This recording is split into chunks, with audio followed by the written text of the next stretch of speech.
Hello dear students, welcome back. एक बार फिर आप लोगों के बीच UP triple S C junior analyst drug preparation में आज का जो सब्जेक्ट है वो फार्मास्यूटिकल केमिस्ट्री है। और फार्मास्यूटिकल केमिस्ट्री में जो टॉपिक है वो एसिड, बेस एंड बफर। तो आइए आज इससे रिलेटेड कुछ एमसीक्यूज देखेंगे। तो as per Bronsted Lowry concept acid is, Bronsted Lowry concept के हिसाब से एसिड को क्या कहते हैं। तो यहाँ पे देखें जो ऑप्शन आपको मिल रहा है, A any substance molecule that can accept a proton from any other substances, any substances molecule that can donate a proton to any substances, C electron pair donor, D electron pair। तो देखिए Arrhenius और ब्रॉन्स्टेन और लोरी तीन concept चलता है, अभी इसके आगे मैं आपको बताऊंगा। तो ब्रॉन्स्टेन के हिसाब से देखें तो जो करेक्ट आंसर होगा वो हम लोगों का होगा बी करेक्ट आंसर होगा। अब इसी थियरी को थोड़ा सा यहां से देख लिया जाए, थोड़ा सा आप लोगों के दिमाग में भी आए कि किसी से भी रिलेटेड आ सकता है। तो देखें तीन थियरी जनरली हम लोग यूज करते हैं, तो आर्हीनियस थियरी, दूसरा ब्रॉन्स्टेड लोरी और तीसरा लेविस। आर्हीनियस क्या कहता है? आर्हीनियस के हिसाब से देखें एसिड क्या कहते हैं, प्रोड्यूस H+ आयन, यानी जो कंपाउंड H+ आयन देता है उसको हम लोग बोलते हैं एसिड। जैसे HCl हमारे पास है, ये डोनेट करता है H+, तो इसको हम लोग क्या बोलेंगे? एसिड। बेस हम लोग कहते हैं जो प्रोड्यूस करे OH- यानी NaOH, अगर आप देखें तो ये बेस है सोडियम हाइड्रोक्साइड, और ये क्या रिलीज करेगा? OH-, यानी आर्हीनियस ने कहा कि H+ और OH- के हिसाब से इन्होंने कहा कि H+ डोनेट करेगा तो एसिड, OH डोनेट करेगा तो बेस। ब्रॉन्स्टेड लोरी क्या कहता है? प्रोटॉन डोनर और प्रोटॉन एक्सेप्टर। भी क्या था? जो प्रोटॉन को डोनेट करेगा, यानी H+ जो डोनेट करे उसको हम लोग कहते हैं क्या? एसिड। और जो H+ को एक्सेप्ट करे उसको बोलते हैं बेस। तो जो एक्सेप्ट करेगा H+ को वो बेस होगा, जो डोनेट करेगा वो एसिड होगा। लेविस क्या कहते हैं कि इसको इन्होंने इलेक्ट्रॉनिक सिस्टम पे कहा कि जो इलेक्ट्रॉन को एक्सेप्ट करेगा वो होगा एसिड, जो इलेक्ट्रॉन को डोनेट करेगा वो होगा बेस। तो ये तीनों चीजें आपको पता होना चाहिए कि आर्हीनियस क्या कहते हैं, ब्रॉन्स्टेड क्या कहते हैं और लेविस क्या कहते हैं। सबसे जो मॉडर्न मेथड माना जाता है लेविस को माना जाता है, क्योंकि ये इलेक्ट्रॉनिक बेसिस पे कहते हैं। अब यहाँ पे कुछ एसिड के एग्जांपल है, चाहे HCl हो, HNA3 हो, H2SO4 हो, HClO4 हो, इनको तो H के बेसिस पे आप डिफाइन कर सकते हैं। लेकिन ये जो चीजें आप देख रहे हैं, BF3, BlCl3, AlCl3, MgCl3, ये एसिड है। इनको हम लोग ना आर्हीनियस ना ब्रॉन्स्टेड, इनको हम लोग कहते हैं लेविस के हिसाब से करते हैं, इलेक्ट्रॉन के हिसाब से। तो ये आपके एसिड के एग्जांपल है। इसी तरह से बेस है NaOH, KOH और NH3, तो ये एग्जांपल है आपके। तो इससे रिलेटेड कुछ भी पूछा जा सकता है, आर्हीनियस से भी रिलेटेड, ब्रॉन्स्टेड से, लेविस से, तो इसलिए आपको ये चीजें आनी चाहिए। अब इसी में बफर को थोड़ा सा देख लें। बफर क्या होता है? एसिड, बेस एंड बफर है। तो बफर को हम लोग कहते हैं, बफर रजिस्ट करता है change of pH upon addition of small amount of acid और अल्कली। यानी किसी कोई सोल्यूशन है अगर हमारे पास, उस सोल्यूशन में अगर स्मॉल अमाउंट ऑफ एसिड और स्मॉल अमाउंट ऑफ बेस अगर हम ऐड करते हैं तो ये pH को चेंज नहीं होता, रजिस्ट करता है, यानी विरोध करता है, यानी pH को मेंटेन किया रहेगा, तब जब हम उसमें बफर यूज करेंगे। तो दो तरह के बफर होते हैं, एसिडिक बफर और बेसिक बफर। एसिडिक बफर देखें तो एसिडिक बफर में क्या होता है कि मिक्सचर होता है weak acid and it's salt of strong base. अब ये आपको याद होना चाहिए, वीक एसिड, एसिडिक में वीक एसिड होगा, ठीक। अब प्लस हम लोग साल्ट यूज करते हैं, ठीक। साल्ट अगर यूज करेंगे तो वीक एसिड था, यहां पे बेस होगा, ये दिमाग में आएगा, लेकिन ये बेस हमेशा स्ट्रांग होगा, ठीक। तो ये दिमाग में अगर आप रखेंगे कि एसिडिक बफर अगर हम कहें तो हमारा एसिड वीक होगा, लेकिन जो साल्ट बनाएंगे वो स्ट्रांग बेस के साथ बनाएंगे। जैसे देखें यहां पे एसिटिक एसिड है और सोडियम एसिटेट है, तो एसिटिक एसिड वीक एसिड है और सोडियम एसिटेट, यहां देखिए सोडियम किससे आया होगा? NaOH से, ठीक। NaOH और NaOH क्या है? स्ट्रांग बेस होता है, NaOH स्ट्रांग बेस होता है। तो इसलिए एसिटिक एसिड ये तो वीक था, लेकिन बेस किस साल्ट किसके साथ बना? स्ट्रांग बेस के साथ। तो एग्जांपल हो गया एसिडिक बफर का HCN और NaCN। यहां पे भी HCN वीक एसिड है, NaCN फिर NaOH से आएगा स्ट्रांग बेस से। तो ये एसिडिक बफर। इसी तरह से बेसिक बफर में देखें तो basic weak base and it salt with strong acid. तो अभी आपको याद हो गया, वीक बेस होगा प्लस हम लोग साल्ट यूज करेंगे, और साल्ट किसका होगा? स्ट्रांग एसिड का, ठीक। तो यहां पे एग्जांपल NH4OH, NH4Cl। अब NH4AH वीक क्या है? बेस, और NH4Cl में देखें, NH4 तो यही से HCl, ये Cl किससे आएगा? HCl से। और हाइड्रोक्लोरिक एसिड एक स्ट्रांग एसिड होता है, ठीक, इसी तरह से NH4OH, NH4NO3, और ये यहां से इधर आ गया NH4OH और NH4NO3, और ये आया HNO3 से, नाइट्रिक एसिड से, ये भी स्ट्रॉन्ग एसिड होता है। तो ये बफर और एसिड का कॉन्सेप्ट है, इसी बेसिस पे क्वेश्चन आपके पूछे जाएंगे और इसी से रिलेटेड आपके क्वेश्चंस होंगे। The term pH given by, pH किसने दिया था? सोरेनसन ने दिया था पीएच, और पीएच आप लोगों को पता होना चाहिए कि 0 to 7 एसिडिक होता है और 7 से 14 क्या होता है? बेसिक होता है, ये आपका देना। और ये जो 7 है ये न्यूट्रल पीएच होता है। तो ये सारी बेसिक कॉन्सेप्ट आप लोगों को आना चाहिए। तो करेक्ट आंसर हम लोगों का हो गया सोरेनसन। तीसरा, buffer solution are usually made by acid base, ठीक, ए एसिड है, बी बेस है, एस स्ट्रांग है और डब्ल्यू वीक है। तो आप इसको कर सकते हैं, इस क्वेश्चन को आप कर सकते हैं। अभी मैंने कहा कि अब हमें पता करना पड़ेगा कि क्या इसमें आ रहा है। तो देखें, वीक एसिड, एक तो सही वीक एसिड होगा, it's salt with strong base, ये भी करेक्ट है। वीक बेस होगा and it's salt with strong acid, यहां पे कंपोजिशन बन रहा है, और वीक एसिड के साथ स्ट्रांग एसिड का साल्ट हो गया, कॉम्बिनेशन नहीं बन रहा। तो ए और बी करेक्ट है, इसलिए इसका डी वाला ऑप्शन करेक्ट होगा, बोथ ए एंड बी। ठीक है, तो इसका डी वाला करेक्ट होगा। एक्शन ऑफ बफर इज, अब बफर का काम क्या भी कहा गया कि रेजिस्ट करता है चेंज इन पीएच। तो यही पे आ रहा है कि resist the change in pH of solution when acid और अल्कली इज एडेड। ठीक, अब ये कह रहा है डू नॉट रेजिस्ट, ये करेक्ट नहीं होगा। डू नॉट तो रेजिस्ट तो करता है, ये तो करेक्ट आंसर होगा ए। चौथा का करेक्ट आंसर हो गया A. Which substance can be describe as a proton donor, proton को डोनेट कौन करेगा आप बताइए। तो दिमाग में आ गया प्रोटॉन को कौन डोनेट करेगा? प्रोटॉन को डोनेट करेगा एसिड, बेस प्रोटॉन को एक्सेप्ट करता है। तो प्रोटॉन डोनर हमारा हो गया एसिड, तो करेक्ट आंसर होगा ए। सातवां क्वेश्चन है the example of acid is are, इसमें से कौन सा एसिड का एग्जाम्पल है? तो ये एग्जाम्पल तो इस तरह से बहुत सारे आ सकते हैं, लेकिन आपको पता होना चाहिए NaOH हमारा बेस है, HCl हमारा एसिड है, और बाइकार्बोनिक ये जो है ये भी एसिड है। तो डी वाला ऑप्शन करेक्ट होगा, बोथ बी एंड सी। तो एसिड और बेस से रिलेटेड जितने एग्जाम्पल आप याद कर पाए वो याद कर लीजिएगा, क्योंकि ये पूछा जा सकता है कि कौन एसिड है कौन सा बेस है। सातवां क्वेश्चन फिर, a substance that can release hydroxyl ion when dissolve in water, OH कौन देगा? OH कौन देगा? तो आर्हेनियस के हिसाब से था कि H जो देगा वो क्या होगा? एसिड, और जो OH देगा वो क्या होगा? बेस।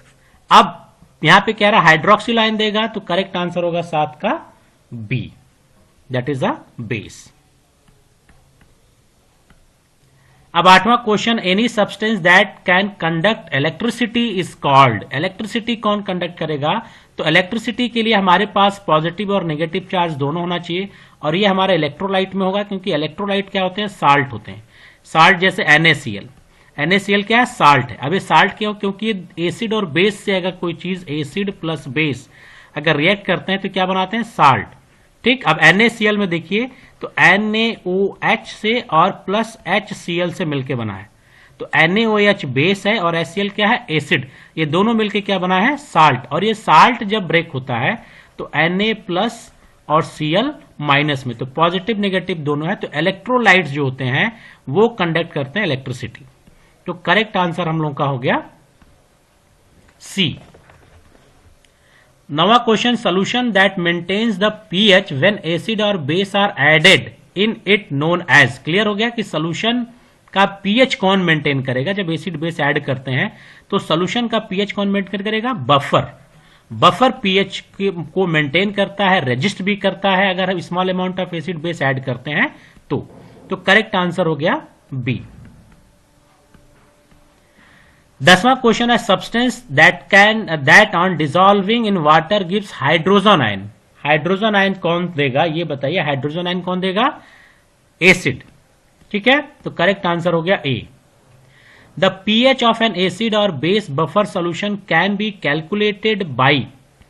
ठीक, तो कैलकुलेटेड हम लोग करते हैं हेंडरसन हैसलबैक इक्वेशन बोलते हैं, तो करेक्ट आंसर होगा हेंडरसन इक्वेशन। लेविस थ्योरी हमारा एसिड बेस को बताता है, जो कौन सी थ्योरी देता है? Electronic theory. कौन सी थ्योरी? इलेक्ट्रॉनिक। भी पूछा सकता है। नॉइज विटनी इक्वेशन हम लोग का, नॉइज विटनी इक्वेशन डिसोल्यूशन में हम लोग पढ़ेंगे। डिसोल्यूशन में आता है, डिसोल्यूशन थियरी के बारे में। और आर्हेनियस थियरी भी एसिड बेस को दे रहा था, आर्हेनियस ने भी क्या दिया एसिड बेस को। तो ये आपका एसिड बेस कॉन्सेप्ट के लिए हो गया। हेंडरसन इक्वेशन जो है ये बफर सोल्यूशन जो कह रहा है कि एसिड बेस बफर सोल्यूशन को कैलकुलेट करने के लिए। तो करेक्ट आंसर होगा ए। 12वां क्वेश्चन है कि विच of the following pair will form a buffer, इसमें से कौन सा बफर बनाएगा। ठीक, तो बफर बनाने के लिए वीक एसिड या वीक बेस चाहिए। तो ये देखिए HNO3 स्ट्रॉन्ग बेस है तो कट गया, HCl क्या है स्ट्रॉन्ग बेस है, ये भी कट गया, और NaOH भी क्या है स्ट्रॉन्ग बेस है। ठीक, तो कभी भी स्ट्रॉन्ग बेस से स्टार्ट ही नहीं हो रहा, हमेशा किससे स्टार्ट होगा वीक एसिड। अभी मैंने बताया weak base, weak acid plus क्या था साल्ट था, किसका स्ट्रॉन्ग एसिड के साथ। यहां पे वीक बेस था फिर साल्ट था स्ट्रॉन्ग, सॉरी यहां पे एसिड है तो बेस होगा, और बेस होगा तो क्या होगा एसिड। तो यहां पे देखें जो ये बाइकार्बोनिक है ये वीक है और ये सोडियम NaOH के साथ बनाया है, तो करेक्ट आंसर होगा H2CO3 एंड NaOHCO3। तो अगर आपको स्ट्रॉन्ग एसिड और स्ट्रॉन्ग बेस का कॉन्सेप्ट क्लियर होगा तब आप चीजों को कर लेंगे। ठीक है। 13वां question, what is the primary function of buffer solution. अब देखिए इस तरह के क्वेश्चन बफर का बार बार चेंज करके आएगा, तो यहाँ पे टू चेंज पीएच ड्रास्टिकली ये इनकरेक्ट है। To maintain the relative constant pH when small amount of acid और बेस एडेड, तो ये करेक्ट है। ये क्या करेगा कि रिलेटिवली कांस्टेंट पीएच यानी पीएच को मेंटेन करेगा, तो इसका करेक्ट आंसर हो गया बी। 14th है which of the following is an example of buffer. फिर आ गया बफर का इसमें कौन सा एग्जाम्पल है। तो फिर अगर बफर का एग्जाम्पल देखें तो फिर हमने कहा कि आपको अभी दिमाग में बैठ जाना चाहिए वीक एसिड और वीक बेस, और इसका जो हमारा कॉम्बिनेशन होगा साल्ट, और एसिड है तो स्ट्रॉन्ग बेस के साथ होगा, और बेस है तो फिर ये साल्ट होगा किसके साथ स्ट्रॉन्ग एसिड के साथ। अब देखें HCl स्ट्रॉन्ग एसिड है तो पहला वाला तो कट गया। ठीक, अब यहां पे देखें NaOH स्ट्रॉन्ग क्या है बेस, तो ये भी कट गया। H2SO4 सल्फ्यूरिक एसिड, ये भी स्ट्रॉन्ग एसिड, ये भी कट गया। बचा क्या बी NH3 और NH4Cl, यानी ये वीक बेस है, और NH4Cl में ये Cl कहां से आया होगा HCl से स्ट्रॉन्ग एसिड के साथ। तो करेक्ट आंसर हो गया NH3 एंड NH4Cl। 15th है which of the following equation represent the Henderson Hasselbalch equation, जो इक्वेशन अभी आ रहा था। तो इसका यहां पे देखें जो करेक्ट आंसर होगा 15th का अगर आप देखें तो A pH equal to pK plus log A minus divided by HA। तो ये इक्वेशन आप याद रखिएगा हेंडरसन हैसलबैक इक्वेशन, और एसिड और बेस के लिए ये थोड़ा अलग होता है, इसको भी आप लोग दिमाग में रखिएगा। 16वां है कि the what happen when small amount of HCl is added to an acetic acid sodium acetate buffer. ठीक, तो आप देखें ये कह रहा है कि small amount of HCl add किए और एसिटिक एसिड और सोडियम एसिटेट बफर हमारे पास है। तो बफर में अगर स्मॉल अमाउंट ऑफ एसिड अगर आप ऐड करते हैं तो पीएच चेंज नहीं होगा, पीएच हमारा कांस्टेंट होगा। तो यहां पे देखें सी वाला ऑप्शन करेक्ट है, the pH remains nearly constant. तो करेक्ट आंसर हो गया सी। 17th क्वेश्चन है what is the pH range in which most biological system function properly, यानी हमारे बायोलॉजिकल सिस्टम में कौन सा पीएच ज्यादा रहता है। तो वो इसका करेक्ट आंसर होगा ए 6.8 टू 7.4। 18वां question which ion is responsible for the maintaining acid base balance in human body. Human body में एसिड बेस को बैलेंस करने के लिए कौन रिस्पॉन्सिबल है। तो हमारे सिस्टम में एसिड बेस को बैलेंस करने के लिए बाइकार्बोनेट होता है। तो करेक्ट आंसर होगा बी बाइकार्बोनेट। 19th क्वेश्चन है कि what is the main role of buffer in pharmaceutical formulation. Pharmaceutical formulation का में बफर का क्या रोल है। तो ये फिर अगेन पीएच मेंटेन करता है, तो ये स्टेबलाइज करेगा पीएच को। ठीक, सब जगह आ रहा थोड़ा बहुत चेंज करके आ रहा है, तो ये स्टेबलाइज करेगा पीएच को। तो करेक्ट आंसर होगा बी। 20वां question what is the conjugated base for H2O। H2O के लिए कॉन्जुगेटेड बेस क्या होगा। तो थोड़ा सा कॉन्जुगेटेड के बारे में मैं आपको बता दूं कॉन्जुगेटेड क्या होता है। तो यहां पे देखें कॉन्जुगेटेड के बारे में बताऊं तो एसिड और बेस। ठीक, अब ये क्या होता है बेस जब यहां से डिटैच होता है तो क्या बनाता है, कांजुगेटेड एसिड, और एसिड जब कन्वर्ट होता है तो ये बनाता है कांजुगेटेड बेस। अब इसके एग्जाम्पल के थ्रू देखें, एग्जाम्पल हमारे पास ये क्या, एसिटिक एसिड प्लस H2O। अब ये जब ब्रेक हुआ तो ये इसने क्या किया, H दिया, H दिया तो ये क्या हो गया, एसिड। ये हमारा क्या है, एसिड। ठीक, एसिड से किस में कन्वर्ट हुआ, ये CH3CO माइनस। अब ये जो माइनस में कन्वर्ट हुआ तो एसिड का काम क्या है, H को डोनेट करना, तो ये डोनेट किया। अब जो डोनेट करेगा वो एसिड, अब ये क्या जो बन के आ रहा है एसिटेट आयन, ये जो एसिटेट आयन है ये H प्लस को एक्सेप्ट करेगा। ठीक, जब इधर जाएगा तो H प्लस को एक्सेप्ट करेगा, जब ये एक्सेप्ट करेगा तो ये क्या हो गया, बेस हो गया। तो कॉन्जुगेटेड एसिड का बना कॉन्जुगेटेड बेस, यानी एसिड से बना कॉन्जुगेटेड बेस। अब इसी तरह से H2O था, ये कन्वर्ट हुआ H3O में। ठीक, तो H3O में कन्वर्ट हुआ तो इसने H को क्या किया, एक्सेप्ट किया। तो जब एक्सेप्ट किया तो क्या हो गया, बेस। अब इसने क्या हुआ, जब यहां पे आएगा तो ये जब इधर जाएगा तो H को डोनेट करेगा, तो किसमें कन्वर्ट हो जाएगा, एसिड में, तो इसको बोलेंगे कॉन्जुगेटेड एसिड। तो यहां पे देखें CH3COH एसिड था, लेकिन इसका कॉन्जुगेटेड बेस होगा acetate ion CH3CO minus. Base हमारा था H2O वाटर, इसने किसका कॉन्जुगेटेड एसिड होगा CH3O प्लस, इसका इसने। तो अब ये का मतलब है कि CH3O प्लस जब इधर कन्वर्ट होगा तो किसमें कन्वर्ट होगा, H2O, और यहां से H प्लस रिलीज होगा तो जो H को रिलीज करता है वो क्या होते हैं, एसिड। तो that is a conjugated acid and conjugated base. जो कन्वर्जन हो रहा है, एसिड हमेशा कॉन्जुगेटेड बेस देगा। ठीक, तो यहां पे यही दिखाया गया कि एसिड हमेशा कॉन्जुगेटेड बेस देगा और बेस हमेशा कॉन्जुगेटेड एसिड देगा। तो what is the conjugated base, H2O। तो एसिड की बात हो रही तो H2O था, और यहां पे जो करेक्ट आंसर होगा 20 का अगर आप देखें तो करेक्ट आंसर हम लोगों का होगा OH माइनस।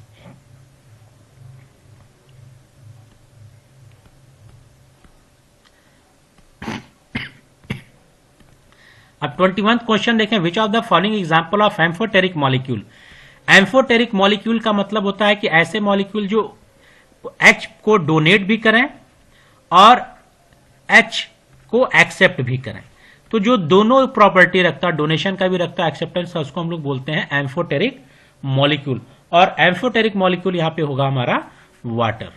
ठीक, तो करेक्ट आंसर हो गया हम लोग का वाटर। 22वां क्वेश्चन है, solution having pH of 6 has proton concentration. तो हम लोग को पता है कि pH negative logarithm of hydrogen and concentration होता है, तो करेक्ट आंसर हम लोग का होगा A। तो ये कुछ क्वेश्चन रिलेटेड थे फार्मास्यूटिकल केमिस्ट्री के। फार्मास्यूटिकल केमिस्ट्री जो एसिड बेस एंड बफर से रिलेटेड था। अब हम लोग केमिस्ट्री और साथ में एनालिसिस को पैरेलल लेके चलेंगे। तो मैं पर डे कोशिश करूंगा कि एक आपका क्वेश्चन रिलेटेड हो केमिस्ट्री से और एक जो क्वेश्चन रिलेटेड हो एनालिसिस से हो। तो कल से दोनों पैरेलल में चलेंगे, केमिस्ट्री और एनालिसिस साथ साथ चलेंगे, और मोस्ट प्रोबेबली आपके एग्जामिनेशन से पहले सारे टॉपिक्स को कवर कर लेंगे। और अगर फिर समय बचेगा तो एक बार थ्योरेटिकल को एक कंसाइज वे में हम लोग देखते हुए चलेंगे, ताकि आपका प्रिपरेशन बड़े अच्छे से हो जाए और आप एग्जामिनेशन को अच्छे से क्वालिफाई कर पाए। तो फिर नेक्स्ट वीडियो में मिलेंगे। Till then good bye, have a nice day.